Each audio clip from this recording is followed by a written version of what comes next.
Good afternoon, guys. My name is Brandon and we have a super fun episode today, so stick around.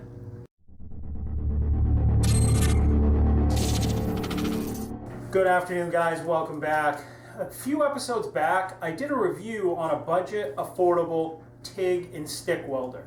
Well, that video was so popular that you guys pretty much have wiped the internet of that welder. You can't get the exact welder that I demonstrated in that video. It was a full unboxing. We ran some beads. We did all kinds of stuff with it, put it through its paces, but you could have gotten one similar to it. Well, that left me scrambling to try to find a replacement that is as good as, if not better, but also a still affordable budget TIG stick welder. Well, guys, I've done that for you. I pulled out all the stops. I've got you an awesome welder, and today we are going to do an unboxing of this. We're going to run some beads. This is a 160 amp stick and TIG welder. I can't wait to show it to you. It's an inverter based welder. Let's get going. This is the Blue Demon Blue Arc 160. So this is a 160 amp inverter TIG and stick welder. It's an IGBT inverter. So the one thing that really sticks out to me that I'm liking right off is it's got this carrying case, and then I focus in right there. Check that out. So that's real huge, that's real important, and that's something that you're not going to get with a lot of the imported ones. So we're going to pile right through this real quick. So this is 120/230, so you can, it's dual voltage and it does it automatically. It's got built-in hot start, which that is super awesome. So that's going to work out real good on like your 7018 rods. 7018s are a little hard to start. That's going to work well there. It's lift start TIG. That's super awesome. It's got an anti-stick feature, which that's awesome. Digital display. It's fan cooled with thermal overload protection, meaning that you're not going to burn it out if you push it too hard. Overload protection, line voltage compensation, meaning it'll maintain the proper voltage on its own. It's got 5-foot leads, 5-foot ground clamps, comes with a regulator and flow gauge. Tig Torch, 7.5 footer. It's got quick connect DINS connectors and a 2-foot power cord. So let's open this thing up and just see what we get.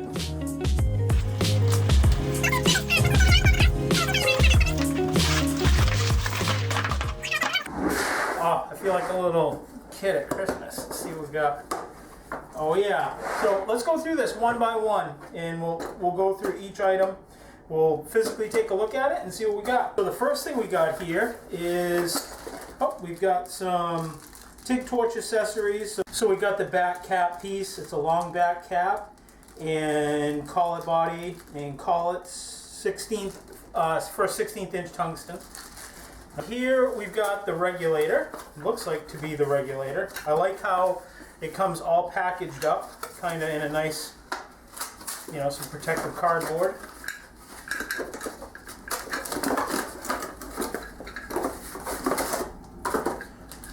So, little chipping hammer and wire brush. Wow, I like that. I like that a lot. It's got a nice metal strap in there, like copper strap connecting the two halves. Sometimes they'll have a piece of like wire connecting them, but boy, I like that. It's got a nice positive feel to it.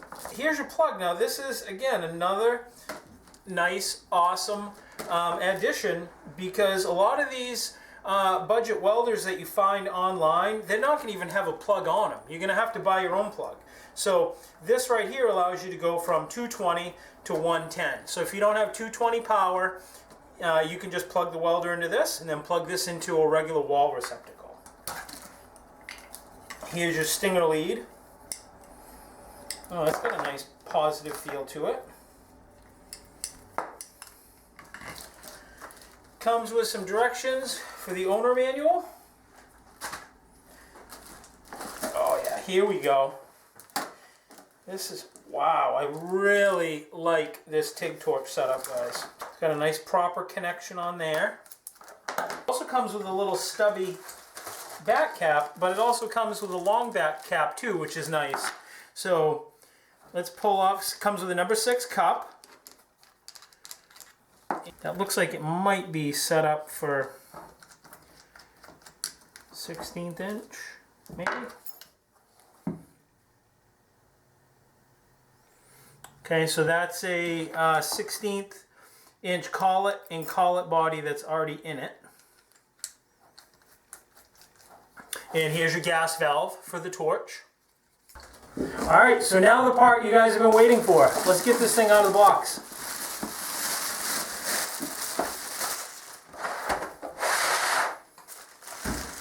And here it is, guys.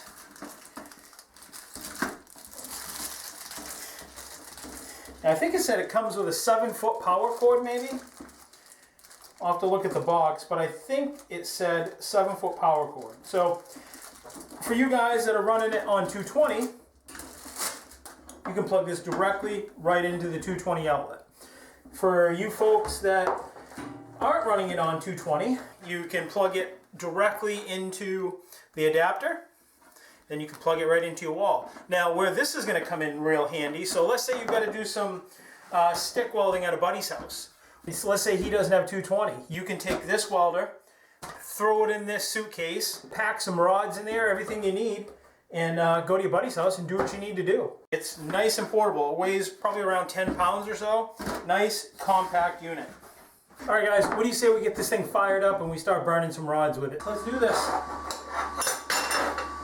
I've got some 1/8" 6011 rods here that we use. And we're set on 90 amps right now. We'll give it a shot. Here we go. Watch your eyes, guys.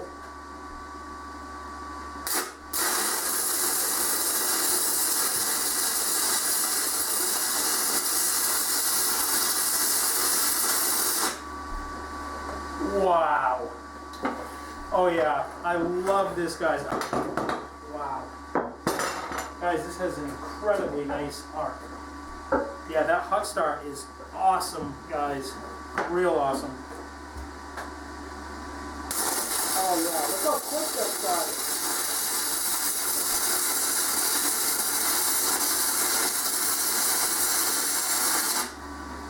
This thing is a beast. Those are 6011 rods, so that's going to require, you know, for you guys just starting out, that's going to require a whip and pause. But the arc on this thing is incredible. All right, let's try some 1/8" 7018s. Let's go up to, oh, I don't know, let's try 135. Right around there, 135. Close enough. And I really like this holder. The last, that other welder that we looked at a few episodes back, I wasn't really caring for the stinger on that one. I like this one. This one, you can find it. It's positive. When you put it in there, it's in. I feel like I don't have to fiddle with it, and that's the complaint I had on that last welder, is that I didn't like the stinger on it. This one, I really like it. So let's see how this works at firing up this 7018. 7018s are always hard to restrike. And as you see here, I have a used rod. So this isn't a brand new rod. So this is going to be a restrike. So this built-in hot start, hopefully, will really take advantage of that here. Watch your eyes, guys. Put on your shield.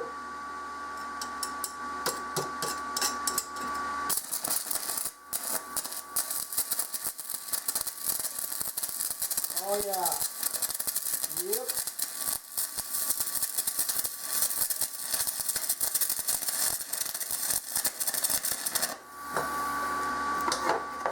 Yep.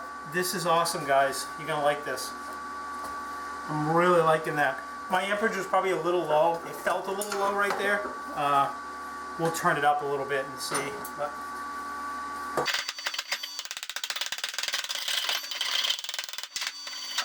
my travel speed was a little slow too. Yeah, this thing is awesome, guys. And that hot start feature, incredible. Let's run another bead. I'm gonna bump this up to, actually let's just floor it. Let's pin it, 160. Let's max it and run some beads with it. 7018s always have a lot of flux on them, so you gotta strike it like a match.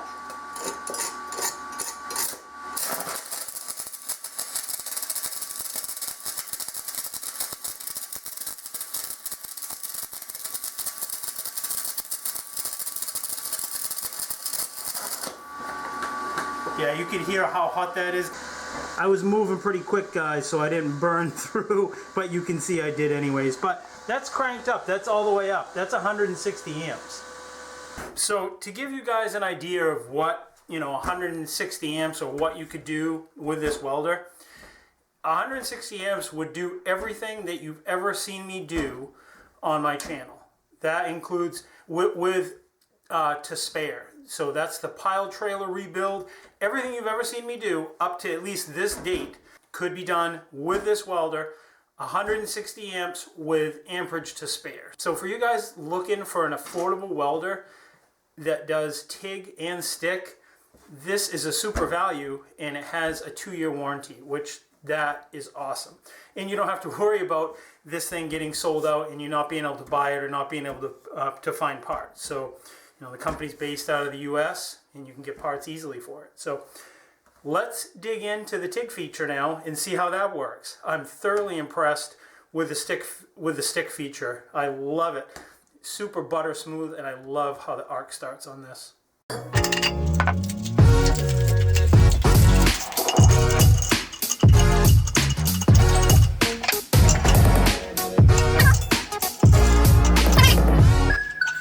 Whenever you turn on your tanks, you never want to really be standing in front of it in case the regulator goes bad, and you always want to open the valve up slowly and all the way. They seal when they're in the all the way out position.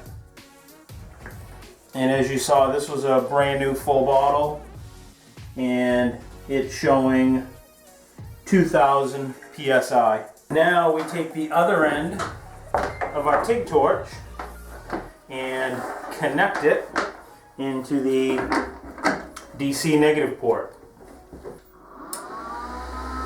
We're going to switch this over to the TIG function. Now we're going to set our gauge pressure. So to do that, we're just going to open up the valve on our torch, and then we're going to slowly turn the pressure adjusting valve, and we should start to hear gas come out through the end.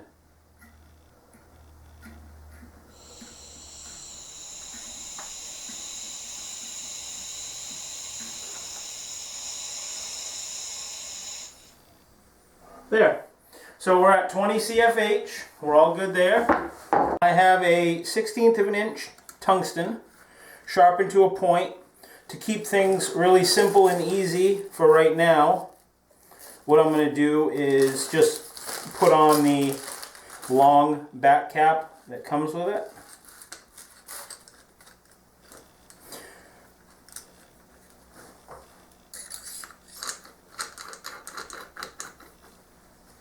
And I've already sharpened this tungsten to a point.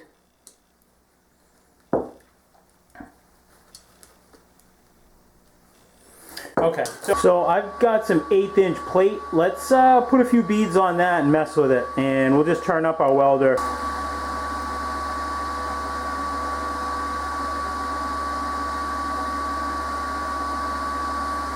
Let's give it a go at 105, see how that works. We're not going to put down any filler metal right now. We're just gonna initiate an arc with it. That's it.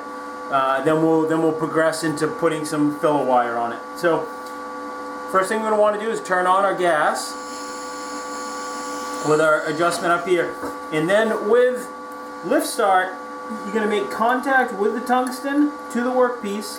Then you're going to pull it back and maintain that arc, and that's what's going to initiate the arc at the very beginning. Let's get going with it.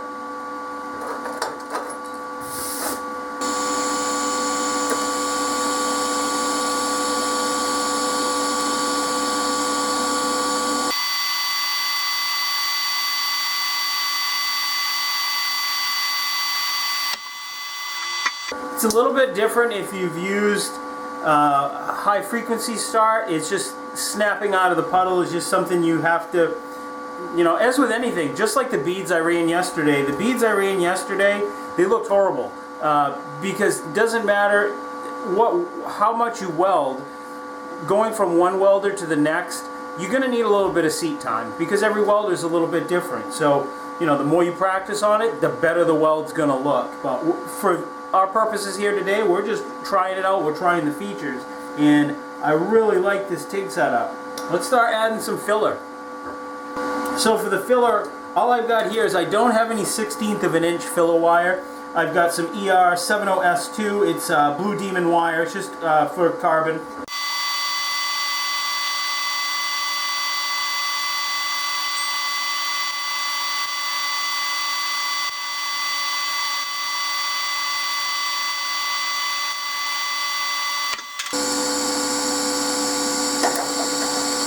There we go.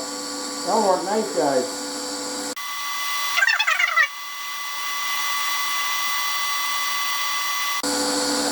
Really nice stable arc.